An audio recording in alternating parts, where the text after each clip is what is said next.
After 3 games, the exhibition games, do you feel these guys need to maybe play a real game, or do you think they're ready? Oh, I don't know that we're ready. I hope we are. I think that the first game against Missouri obviously exposed us to some ways and got a little bit better. And then I didn't think we took a step forward with our last performance, but hopefully that'll be good motivation, knowing that when you play quality opponent, no matter where you play them, that if you don't come ready to play, then it could definitely put you in jeopardy. And I thought that Fort Hays State did that to us the first half, and certainly Tennessee State is more than capable of doing that tomorrow. Other than just not being ready in general, or maybe where you want to be, is there something in common with every opener that you generally worry about? Yeah, I think so. I think so. The common thing is that your opponent will do something that you're not prepared for. Okay. It could be like for instance, we haven't done much, but they've got 3 game films on us, and all we are looking at is what they did last year towards the end of the season. So I think there is an advantage sometimes with that season opener from a scouting standpoint that some teams can have an advantage over others, obviously.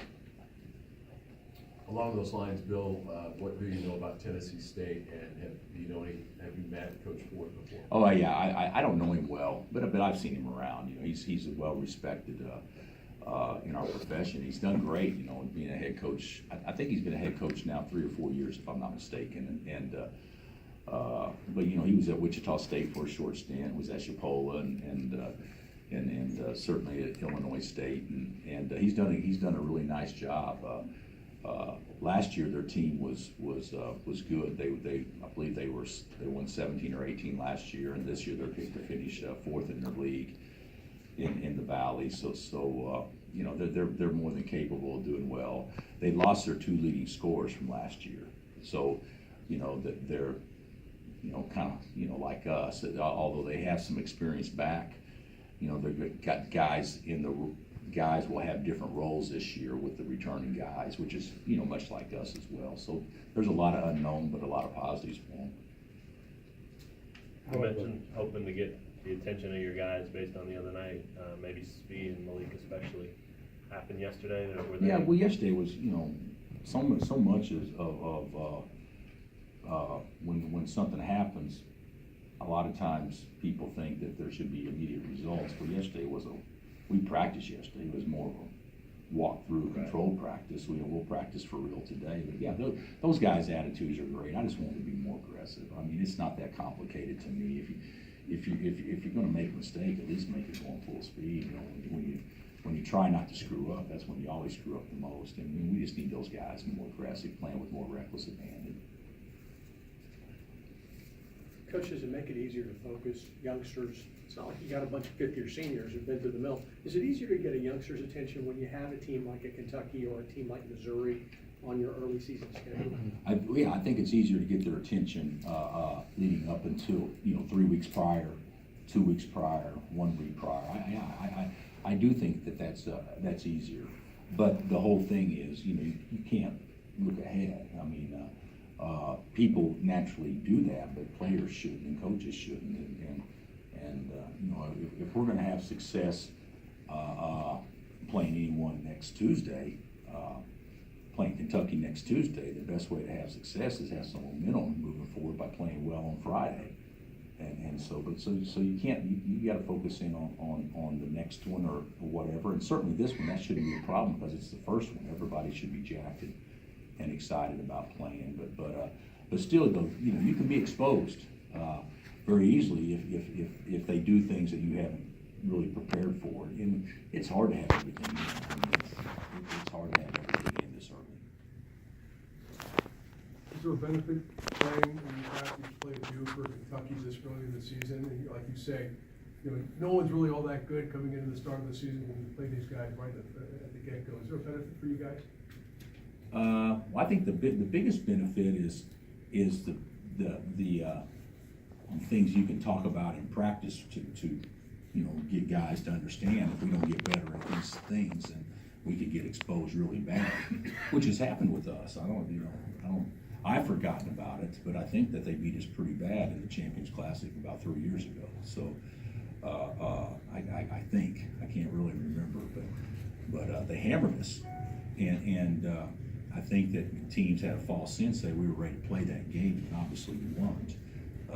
But that's okay too. I mean, it's early in the season, you grow from it, you learn from it. It's not like football where you lose a game in September, you know, that can affect your standing in December. It's not like that. So, and you have time to get it back, but certainly you want to get off to a good start. Last year, you know, everybody think, well, we were off to a great start because we beat Duke.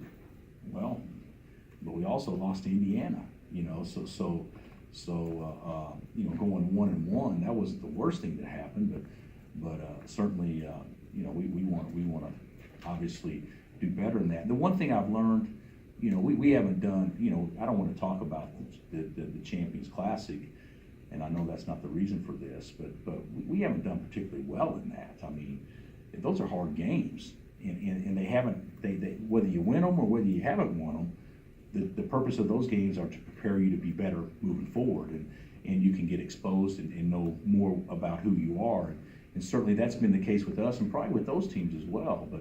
But you know, you got to take care of the business at hand, and the business at hand is certainly, you know, Tennessee State, and knowing you're going to go against a quick, athletic team that'll put pressure on you, that really defends, and you got to move the ball and bodies in order to get good shots, because you're not going to get good shots when you play on the first side. So guys got to understand that. So hopefully we will, and that'll put us in a position to become a better team. We need to become a better team Friday and not worry about Tuesday. What's your biggest concern with this group? Jeff, I have a lot of them. I'd say the biggest concern right now would probably be just a pure toughness. I mean, can you win games when you don't play well? You know, if you look at how we've shot it so far in our exhibition games, it's been miserable. I mean, we're a good shooting team, and we're shooting 31% from three, only because Devontae is 13 to 28. You know, without him, you know, we're a 25, 23% shooting team from three, and that's what we should do good. So can we win games when we don't make shots? Last year's team, and most of the teams that we've had here, could, because they were tough. They knew how to grind and get stops at key points, and I don't know that this team is ready. I think we'll be able to do that. I just haven't seen it consistently yet. To me, that's the biggest thing, is when things aren't going well, can you make somebody else play poorly? Marcus Garrett seems to be one of those players that has fit that mold so far. Has he surprised you at all with his activity level? No, he hasn't surprised us at all. He's doing exactly what we thought he would do coming in. We thought he could be a guy that could, you know, when you recruit two freshmen and you say, have they surprised you at all? Well, usually that's from a positive standpoint, but you know, when you're only playing, when two of the freshmen are two of the only 8 you have, you know, you're going to get a chance to play and play through some mistakes and things like that. And so it's been good to see Marcus do that, but the opportunity is perfect for him to do that because obviously of our number situation. What's the next step for him? Excuse me? What's the next step for Marcus in his game? Well, let's get to the first game first. I would say just continue to do what he's been doing, activity and stealing some extra possessions for us, and you know, scoring as the game comes to him. But I don't think that he's thinking about the next step. I think it's too early for that. He needs to think about how he can just make us better. And he's worried about the right things, and that's why he's doing well, because he cares about all the right things. Coach, how do you improve or cultivate the toughness aspect? Does that come from the coaches or player leadership, or just individual basis? How does that grow over the course of the season? Well, I think it naturally grows. You put in tough environments, you get your butt handed to you every now and then. You have to grind out some things. I mean, you know, part of it is when, regardless of how things are going, you know it's a long game. You know that body language shouldn't change. You know that you know you're 2 or 3 possessions away from having a 6-0 or an 8-2 run to put you right back in it. Knowing these things, that's where we were really good, to be honest with you. there's been a lot of games we played like crap for 34, 35 minutes, but on a 5-minute deal, we go on a 17-4 run, and it's game over. And I don't know that this team understands that just yet, but we can do it. Coaches can talk about it, but the players have to do it. They're the ones who have to feel it and take pride in doing what they think is important. You know, you're gonna dribble a fumble, you're gonna go at it with 2 hands. Are you going to flinch when you shoot a layup? Are you going to, you know, Speed did that the other night. I don't know if you guys remember, backdoor layup. Guy comes to contest, he flinched. You know, he's a senior. You know, that's the kind of stuff I'm talking about. And I don't think that'll happen again, but that was probably good that it happened at that time, so. Coach, when you were a young coach, just getting into it, making your name. I'm not a young coach. You're always gonna be young. Yeah. But would you have approached a game like the Kentucky game or the Champions Classic? Would you install more of your defense? Would you, hey, we gotta get these guys ready to go in November, forget about getting them ready for the conference? Are you more comfortable of bringing them along, or have you always been that way? I would say that I'm much more concerned about meat and potatoes than I am putting in all the other stuff. Hey, let's get good at what we do. And this doesn't have anything to do with the game on Tuesday. This has everything to do with how you go through a season. You started out, you want to be good at what you believe is the most important things. And certainly as you go on and you're scouted and you scout other people, you tweak. But I don't think you go into it thinking, hey, we need to trick it up or do anything like that to try to win a game this time of year. You know, I don't think that sends the right message to your players. So we'll try to get good at the basics that we do, and it doesn't matter who we're playing right now. And certainly Tennessee State's the only one that matters as of today. You look back to the cross-country trip last year in the game against Duke. Was that a moment that made you guys tougher? Probably. Yeah, probably. Yeah, you know, you go 0-2 to start the season, and you know the Duke win last year was probably a better win than what people gave it credit for, because we were just in Honolulu and we just got our butts handed to us by Indiana. So I'd say so. I'd say that was a good comeback deal. With the Italy games and the 3 exhibition games, do you feel now that it's more like January than November? No. The Italy deal didn't do us any good. The practice was good, but the competition was so bad, and you know, Doak was hurt and, or was sick, and certainly Billy went 2 games over there because of his situation, and you know, we were playing, you know, guys that had never practiced it. You know, we went into the season thinking, went into that deal thinking we played, you know, 3 guards and 2 bigs and try to bring them around, and you know, we ended up playing 5 guards or 4 guards all the time. So Mitch had a mask on and all this stuff. So I don't think we got much out of it over there from a playing standpoint. So I don't think we're any further along than what we would have been if we hadn't gone to Italy, to be honest. And another reason for that is, you know, we've got, everybody says we got an experienced team. We got 2 seniors, and LeGerald's played some minutes at a junior. The other 5 guys are newcomers to us. I mean, so Doak played some in 11 games, and Mitch played, you know, I love Mitch. I don't think he made his first free throw till February last year. And that's not a joke. And then, you know, Malik hadn't made a basket here. Billy hadn't made a basket here. Marcus hadn't made a basket here. So we're still pretty young, even though the appearance is we're a little bit older, but we're still a pretty young team. With that in mind, when you think back to where you were last year at this time with Frank and where you are now with Devontae, can you explain the trust level there? I mean, did you trust Frank as much or more as you do Devontae now, or? No, I trusted Frank, and I Yeah. certainly trust Devontae. Is it about the same, do you think? Yeah, I mean, I never thought about giving trust ratings, but I would say it's pretty comparable. I would say last year was probably a little bit easier to trust Frank because you had Devontae. This year, you know, you trust Devontae, but there's still some unknowns out there with some other guys, and so, but yeah, I trust Devontae as much as I've trusted any guard that we've had here. As far as leadership, passing that torch from Frank to Devontae, is there also, has that been a smooth transition for Devontae? I know it was like the three You know, seasons. I think people look at it a little bit different than I do. I'm not sure we passed the torch from Frank to Devontae from a leadership standpoint.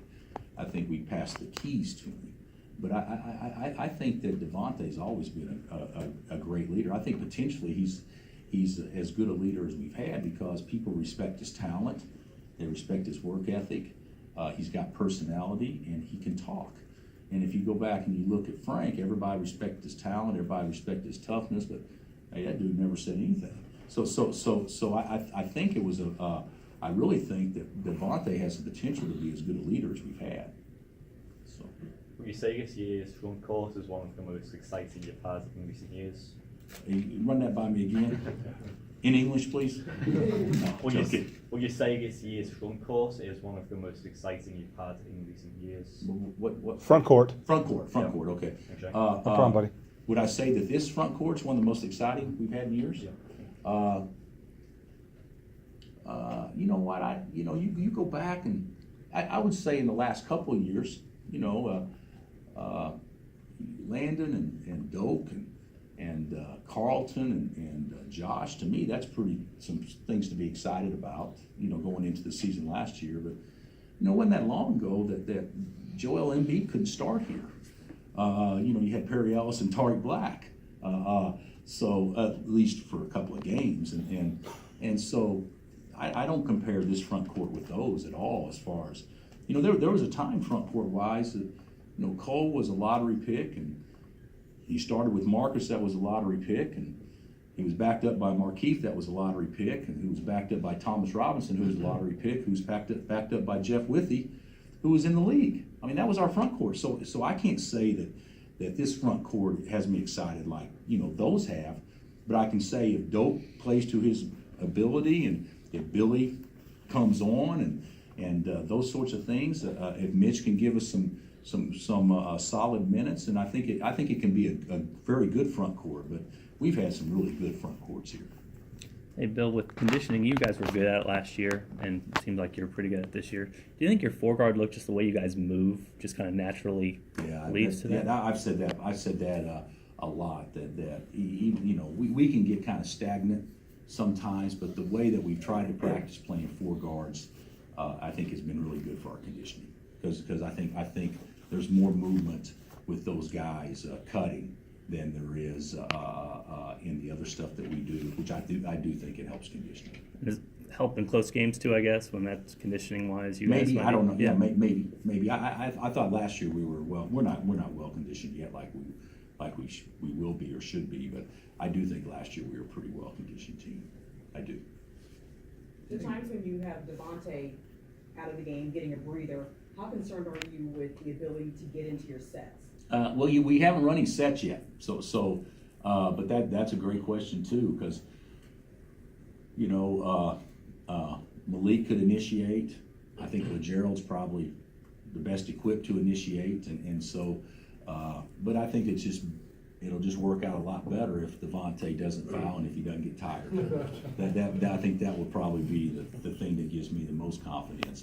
But no, that's a good point. We'll do it by committee, and I've always thought we should play positionless, and that's the way we've always coached it and tried to recruit it, and I think that's certainly the case with us. But we do need to have somebody that can be a backup initiator without question. I think it still kind of remains to be seen who would be best at that. Do you think last year's team was one of your better offensive teams, and can this team ever get to that level? I think last year's team was, we didn't throw it inside and score as much, but I think last year's team, attacked the lane and did a really good job. I think Josh was a big part of that. Having a guard that can play at 6'8", that can do a lot of things. This year's team's different because we don't have Frank or Josh that were so good at driving the ball. So I think we'll be more of a perimeter shooting team, which could be good. It could also not be good if you don't make shots. But the one thing we do have this year that we didn't have last year, Doak can continue to get better. We've got a big body we can throw it to down there and hopefully come away with more points than what we did with Landon. but what Landon did for us was so good. But certainly Doak, I think, has potential to be a better local scorer. You've said LeGerald's your best at doing that, driving into the teeth and that kind of thing. Did he show you what you wanted in these first 3 exhibitions in that department? I think he's shown us everything except he hasn't shot the ball like Right. he's capable of shooting. He's a good shooter. He just hasn't shot the ball. But yeah, I think that he has. How is Speed shot at practice? He's good. Yeah, he shot really good. Not making shots so far obviously is not a concern. He can shoot the basketball and he does it every day. Just hasn't done it in those 3 exhibition games yet. What about his defense in the league? I would say that we can all get better, but certainly those 2 can certainly improve in guarding the ball without question. Where's the balance in being aggressive without recklessly trying to force something to happen? I think that goes from a point of a comfort level. You still want to pick your spots, and you can't be full throttle all 40 minutes every possession. I mean, we know that, but we have to have the mindset that even if it's just one bounce, the one bounce toward the basket forces help, or one bounce towards the sideline forces nothing. You can be aggressive with your square ups. You can be aggressive how you get open and catch the ball in the scoring area. You can be aggressive in how you attack a ball screen, even though there's not really much there. There's a lot of ways you can be aggressive. If you're aggressive initially, you may force a little bit of help, which you make the next pass, which allows him to force more help. But just playing, station to station, which we do sometimes, that's not going to win anything.